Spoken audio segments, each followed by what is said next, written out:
Salut Mout, ça mousse ou quoi? C'est Rafoot.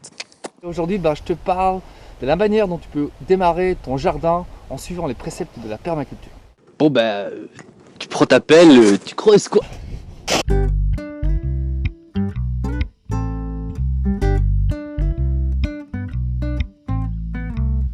Quand on veut faire de la permaculture, on ne se concentre pas directement sur la plante, on prend un petit peu de recul et on regarde l'ensemble. L'ensemble, c'est quoi? C'est l'écosystème.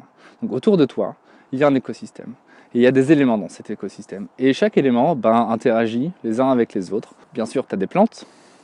Donc quand tu te concentres sur l'écosystème, tu ne te concentres pas juste sur la plante, tu te concentres aussi sur le sol. Si tu te concentres sur le sol, tu vas commencer à réfléchir et penser aux sels minéraux. Et les sels minéraux, d'où ils viennent. Donc tu vas commencer à réfléchir à ce qui vit dans le sol, les bactéries, les vers de terre, les colamboles, toutes sortes d'insectes, les champignons aussi. Une fois que tu te concentres là-dessus, tu vas t'intéresser au bois, au BRF. Si tu te concentres sur le BRF, tu vas penser fin d'azote. Tu vas commencer à réfléchir aussi à la gestion de l'eau, assainissement de l'eau aussi, comment faire une mare, qu'est-ce qui vit dans un étang, quel genre de plantes, quel genre d'animaux sont attirés par un étang. Si tu penses gestion de l'eau, tu vas penser aussi pour l'habitation. Qu'est-ce que tu fais de tes eaux grises? Comment est-ce que tu peux récupérer l'eau de pluie?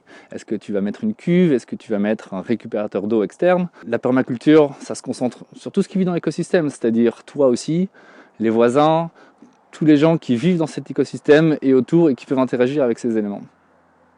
Donc tu vois, quand tu commences à penser en dehors de juste ta plante que tu veux faire pousser, tu agrandis ton champ de vision et tu commences à avoir une vision holistique, globale, de comment ces éléments interagissent les uns avec les autres et fonctionnent.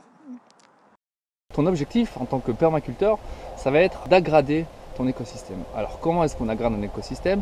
Eh bien, en ramenant de la diversité. L'objectif de ramener de la diversité, ça va être de créer un équilibre.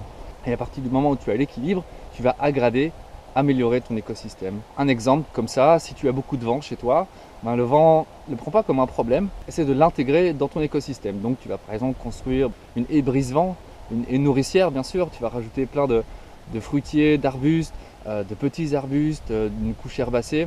Et tout ça, ça va te nourrir, ça va être joli et ça va ramener encore plus de diversité. Ça va ramener des insectes, ça va ramener des petits mammifères, ça va ramener des oiseaux. Et ainsi tu enrichis, tu diversifies ton écosystème, tu l'agrades.